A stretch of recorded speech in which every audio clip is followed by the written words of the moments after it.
La persona che vedete nel video è Pierluigi Ghina. Molti di voi se lo ricorderanno per le sue minacce di far piovere sull'autodromo di Imola, per il suo rapporto di collaborazione segreto con Guglielmo Marconi o per aver sostenuto di aver scoperto l'atomo magnetico. Con le sue teorie sull'energia spiraliforme e il guscio delle chiocciole, Ghina è stato un ricercatore non convenzionale, un personaggio avvolto nel mistero, un inventore che non rispettava i canoni richiesti dalla comunità scientifica ufficiale e che per questo non è mai stato preso in considerazione, nonostante le sue invenzioni fossero di interesse sociale. Avete presente quelle persone che sembrano nate con un talento cristallino, qualcosa che si manifesta forte e chiaro fin da piccoli? Ecco, Pierluigi Ghina era uno di loro. Nato a Milano il 23 giugno del 1908, già da bambino era attratto dal magnetismo e dall'ingegneria elettrica. Dopo gli studi come perito elettronico si era specializzato in telegrafia, arruolandosi come telegrafista per la Marina nel 1925. L'anno successivo, a soli 18 anni, affermava di aver costruito un microscopio atomico lenticolare capace di ingrandimenti fino a 1.200.000.000 di volte. Grazie a quel microscopio, Ghina sosteneva di aver scoperto l'atomo magnetico, un atomo capace di dar forma alla materia, di tenerla unita o di modificarla solo attraverso il suo livello vibratorio. A Ghina piaceva definirlo il collante della materia o il principio che sta alla base della vita stessa e di tutti gli esseri. Una scoperta sensazionale ma bocciata e duramente criticata dalla scienza ufficiale perché è priva di fondamenti scientifici e perché è basata su terminologie personali. Nel 1936 Ghina si era trasferito con la sua famiglia a Imola nella tenuta del cognato Gamberini, conte e ufficiale di marina, e un anno dopo aveva fondato un suo centro intitolato Centro Internazionale Studi Magnetici nell'ex Scuderia Gamberini. Quello stesso anno era deceduto il famoso scienziato Guglielmo Marconi ed è qui che la storia prende una piega interessantissima. Ghina sosteneva di essere stato un collaboratore in incognito del grande scienziato per 10 lunghi anni, ovvero dal 1927 al 1937, anno della sua morte appunto. L'apertura del nuovo Centro Internazionale di Studi Magnetici aveva come scopo quello di portare avanti il lavoro di ricerca svolto insieme al suo amico e collaboratore Marconi, un tipo di ricerca scientifica segreta e non convenzionale. Ghina sosteneva di aver incontrato per la prima volta lo scienziato nel 1927 alla Spezia grazie al cognato, il conte Gamberini. In quell'occasione Marconi si sarebbe mostrato particolarmente interessato alla teoria dell'atomo magnetico, così da arrivare a proporgli una collaborazione segreta. Grazie a questa collaborazione i due sarebbero riusciti persino a separare il polo nord dal polo sud di un'elettrocalamita, verificando l'esistenza del monopolo magnetico teorizzata da Paul Dirac nel 1931. Piccola parentesi, si è dovuto aspettare il 2014 prima che un fisico riuscisse a realizzare un esperimento ricreando in laboratorio un monopolo sintetico, per cui se questa storia di Ghina e Marconi fosse vera, sarebbe decisamente incredibile. Ma il culmine della collaborazione però sarebbe avvenuto con la scoperta del ritmo Sole-Terra. In parole povere, secondo questa teoria, il Sole trasmette energia alla Terra sotto forma di spirale gialla a carica positiva. La Terra non solo ci si nutre con questa energia, ma la riflette generando una spirale blu di carica negativa che ritorna al Sole. Nel momento in cui c'è l'inversione di polarità e quindi l'energia solare diventa energia terrestre, la materia si condensa e quindi prende forma. Tutto nascerebbe dalla miscela ritmica di queste due spirali originate dal Sole. Noi tutti saremmo bloccati dentro questo ritmo di energia rotativo che ci imprigiona ma che ci tiene anche in vita. Di conseguenza la Terra stessa sarebbe bloccata dentro il ritmo. Non a caso Ghina credeva che tutto fosse fermo nell'universo e che a muoversi fosse solo l'energia, generando un effetto stroboscopico. Voi vedete, qui c'è energia solare e energia terrestre. Lo vedete questo che è fermo? Noi vediamo quello là che si muove.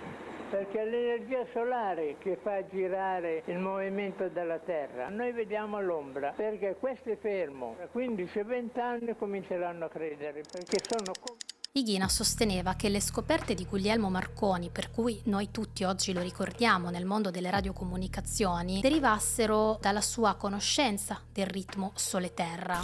Dunque Marconi mi chiamò perché voleva sapere come mai la lucciola faceva le posizioni luminose 2, 3, 4 ore venuta, poi sai, le lucciole mangiano le lumache col gusto, quindi probabilmente la lumaca deve avere un segreto, se la lucciola fa le posizioni luminose. E allora ha studiato ancora e ha capito che c'era il motivo segreto della lumaca. La lumaca ha il movimento rotativo verso destra e quindi è l'energia solare che scende verso di lei. Però girando sempre in questo modo l'energia solare entra nel nostro pianeta e ritorna ancora di nuovo al Sole. E guardiamo, gira sempre a destra, ma capovolgo la lumaca. Capovolgendo la lumaca cosa avviene? Il movimento di destra diventa sinistro. Allora ha capito Guglielmo Marconi che l'energia che esce dalla Terra ha un movimento rotativo sinistroso, invece di averlo destroso come quello che scende. E quindi ha capito che c'è un ritmo Sole-Terra. E questo movimento rotativo di energia che esce dal nostro pianeta fa vedere tutte le cose all'incontrario. Quando nel luglio del 1937 Marconi era venuto a mancare a causa di un'improvvisa crisi cardiaca, Ighina non ci credeva. Secondo lui la sua morte era stata causata dai continui esperimenti sui monopoli magnetici che Marconi conduceva da solo e senza le giuste protezioni. Si era convinto di questo perché, arrivato a Roma per un ultimo saluto alla salma, affermava di aver visto degli gnocchetti sotto pelle sul cadavere dello scienziato. E non è tutto. Ighina era fortemente convinto che il mausoleo di Marconi a Pontecchio contenesse dei messaggi in codice. Le nicchie, i fori e le circonferenze al suo interno, secondo lui, celavano la conoscenza segreta di Marconi del ritmo Sole-Terra. Ighina e i suoi erano interessati a Marconi, a questi luoghi ai quali poi attribuivano delle proprietà particolari. Quindi il flusso in questa direzione, Ighina verso Marconi e Pontecchio Marconi, è storico, esiste. Mentre invece, per quello che noi abbiamo potuto stabilire, non c'è nessuna traccia di tipo storico che ci faccia pensare che Marconi conosceva Ighina, che abbia avuto in qualche modo la possibilità di passargli progetti piuttosto che avere colloqui.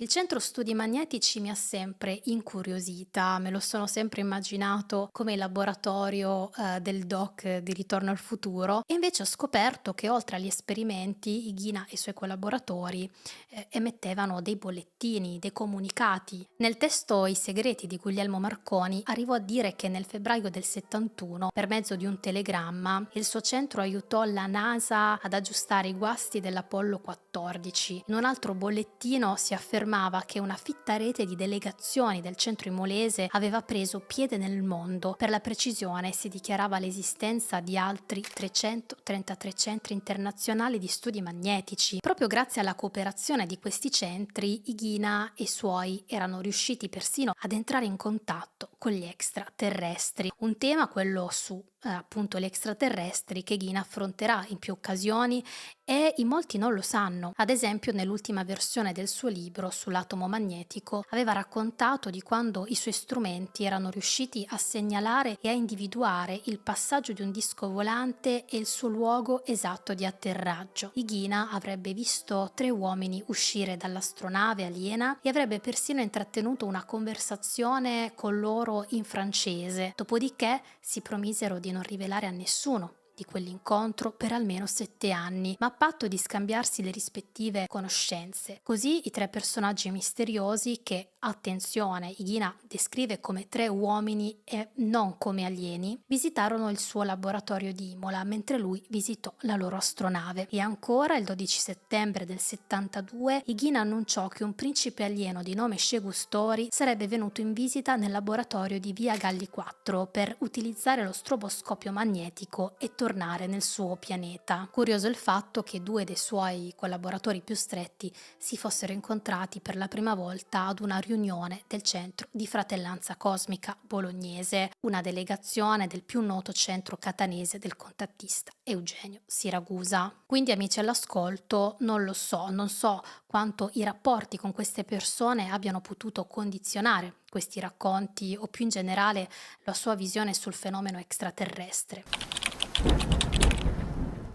Nonostante la stravaganza di alcuni comunicati, negli anni 70 le teorie di Ghina iniziavano a circolare fuori i confini di Imola. Pensate che nel 1973 Franco Battiato dedicò al Centro Internazionale Studi Magnetici il suo secondo album, Pollution. Erano passati diversi anni dal suo arrivo a Imola e Ghina ormai era conosciuto in città come il professore o il matto del paese, oppure come il mago a causa di alcuni macchinari che sembravano funzionare davvero come per magia. Era il caso della mitica macchina della pioggia. Grazie a questo strumento il suo nome era balzato agli onori della cronaca per le continue minacce di pioggia che Ghina faceva all'autodromo Enzo Edino Ferrari. Nel 1950 era stato costruito l'autodromo imolese tutto intorno alla sua casa, infatti lui e la sua famiglia vivevano praticamente dentro il circuito. La sua macchina, fatta di tubi carichi di polvere di alluminio e sormontata da un'elica gigante rivolta verso il cielo, era in grado di allontanare o di attrarre le nuvole. In molti hanno confermato che quando Ghina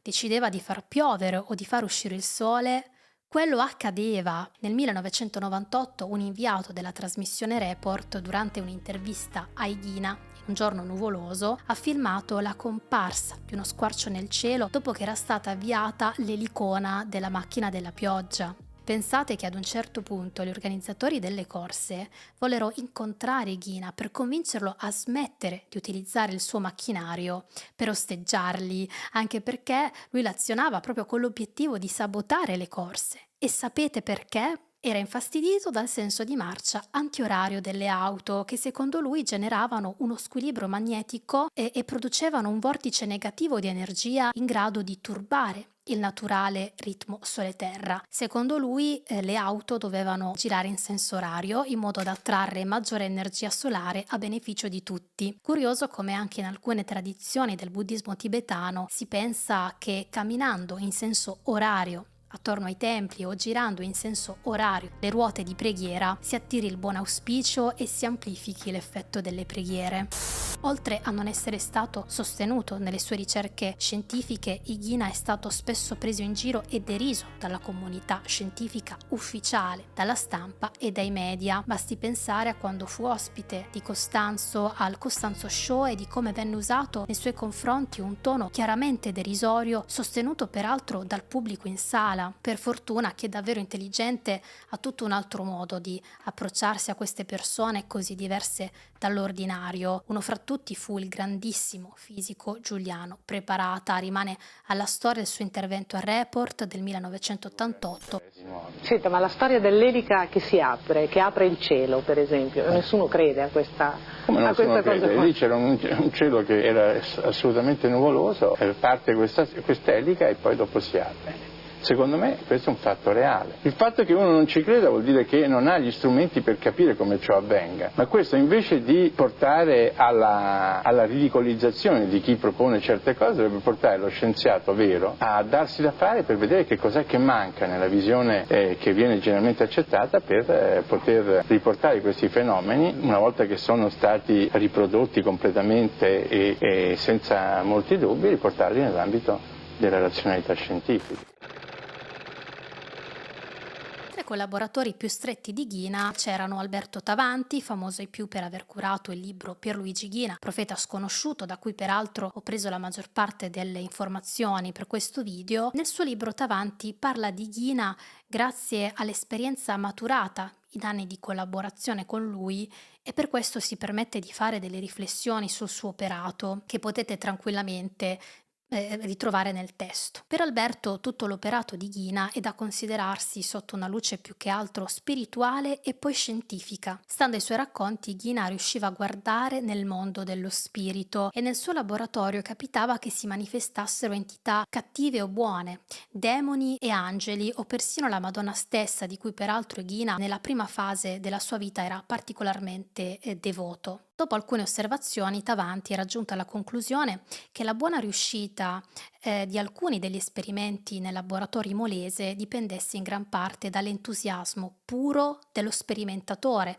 oltre che dalla sua fede. Diversamente era impossibile ottenere gli stessi risultati, come se Tavanti ci volesse far capire che il carburante principale di alcuni dei macchinari di Ghina fosse in qualche modo Ghina stesso, in quanto mosso sempre da un certo tipo di intento, un certo tipo di fede e di forza di volontà. Per questa ragione a volte si ottenevano grandi risultati, altre volte no. In un'intervista al giornalista Furio Stella, Higuina parla persino di poteri soprannaturali come la capacità di bilocazione o la telepatia, tutti argomenti che non affrontava volentieri in pubblico per evitare di spaventare la gente. Sempre nel suo libro, a proposito di questo argomento, Tavanti afferma: non lo diceva apertamente perché non era nel suo stile mescolare il sacro con il profano quando parlava pubblicamente, ma in privato non aveva alcuna difficoltà a confidarsi pienamente con chi gli era veramente amico. Nel suo libro Alberto Tavanti fa una rivelazione enorme che in qualche maniera svela il mistero di Ghina e di alcuni dei suoi esperimenti. Quando Higuina parlava dell'esistenza di altri 333 centri di studi magnetici sparsi per il mondo, non si riferiva a qualcosa di realmente fisicamente esistente nella realtà manifesta, ma a dei centri potenzialmente esistenti nel campo eterico come forme pensiero. Higuina credeva che, mettendolo per iscritto attraverso i comunicati del centro, poteva trasportarne la loro struttura energetica sulla Terra, quindi sul piano materiale, in una forma eterica invisibile. Questa azione doveva essere compiuta con una certa forza di volontà e mantenendo uno stato d'animo puro, appunto. Ad esempio, Higuina era convinto di fecondare la Luna in questa maniera. Lui diceva di inviare sul satellite i campi magnetici del riso, dell'orzo o del grano attraverso un macchinario di tubi e polvere d'alluminio. La sua idea era che di questi cereali se ne potesse materializzare la loro forma eterica, seguita molto più avanti dalla nascita di un vero corpo solido. Quindi, tornando ai 333 centri, si può dire che no, non esistevano nel modo in cui uno può essere portato a pensare. Attraverso Alberto scopriamo un Higuina esoterico che sembra conoscere la struttura occulta dell'uomo e che sembra usarla o cercare di manipolarla per i suoi esperimenti. Forse Higuina era venuto in contatto con i testi teosofici di inizio Novecento sulla chimica occulta o le forme pensiero della Besant e Leadbeater, forse il contesto storico di quegli anni o magari l'influenza delle persone che lo circondavano, non lo so, ma dalla mia ricerca è venuto fuori il profilo di un uomo quasi del tutto sconosciuto alla massa e mi voglio spingere ancora oltre. Io credo che da questo suo giocare con il campo eterico dipendessero anche le apparizioni di entità nel suo laboratorio. C'è anche chi crede che Higuina sia stato influenzato da Wilhelm Reich, lo psichiatra austriaco famoso per la teoria dell'orgone, l'energia vitale primordiale che secondo lui permea ogni cosa. Anche Reich aveva creato la sua macchina della pioggia, conosciuta col nome di Cloudbuster, l'acchiappanuvole, per condizionare il clima, allontanando o avvicinando le nuvole. Verso la fine della sua vita anche Reich trattò la tematica ufologica, credendo che l'orgone o energia cosmica primordiale fosse usata in modi ancora sconosciuti da forme di vita extraterrestri e che quindi ci fosse una correlazione tra le apparizioni UFO e l'energia organica. Anche Reich non è mai stato preso seriamente dalla comunità scientifica, ma le sue teorie vengono considerate ancora oggi come all'epoca pura pseudoscienza. Morto in carcere nel 1957 perché accusato dalla Food and Drug Administration di vendere dispositivi medici fraudolenti e di fare affermazioni mediche non sostenute da prove scientifiche, i suoi macchinari e energia organica vennero tutti sequestrati e a quanto pare distrutti. Higuina non mostrava mai sperimentalmente quello che diceva di aver scoperto, diceva sempre di aver smontato i pezzi delle sue macchine per rivenderli e poterne acquistare di nuovi. Di conseguenza, nessuna delle sue invenzioni è mai stata validata da protocolli sperimentali riconosciuti. Ha anche sempre dichiarato di non aver mai voluto brevettare le sue invenzioni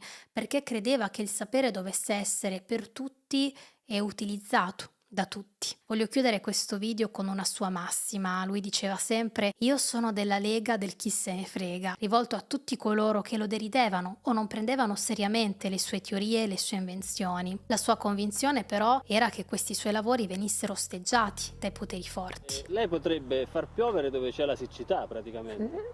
non lo vogliono. Risolverebbe il problema della siccità nel mondo? L'ho fatto, l'ho mandato in Africa, sai cosa mi hanno detto? Sì. La prende se la porti via ancora, perché noi guadagniamo sulla mancanza d'acqua. A questo proposito è molto interessante un passaggio all'interno del libro di Tavanti in cui si parla della poltrona magnetica, un dispositivo che avrebbe curato da tutte le malattie. Ad un certo punto Ighina ordina a Tavanti di distruggere il macchinario e lo fa dicendo, cito testualmente, non si può disubbidire, bisogna farlo. A chi non poteva disubbidire? Ecco, se qualcuno sa a chi si stesse riferendo, me lo faccia sapere. Io vi lascio con questa domanda, con questo interrogativo, augurandomi che il mio documentario vi abbia incuriositi o che vi abbia trasmesso informazioni che prima non conoscevate. Per chi desidera fare ulteriori approfondimenti, vi ricordo che può abbonarsi al canale, sarà anche un modo per supportare e sostenere il mio lavoro e per questo grazie in anticipo. Noi ci vediamo al prossimo video, io vi mando un forte abbraccio, ciao a tutti!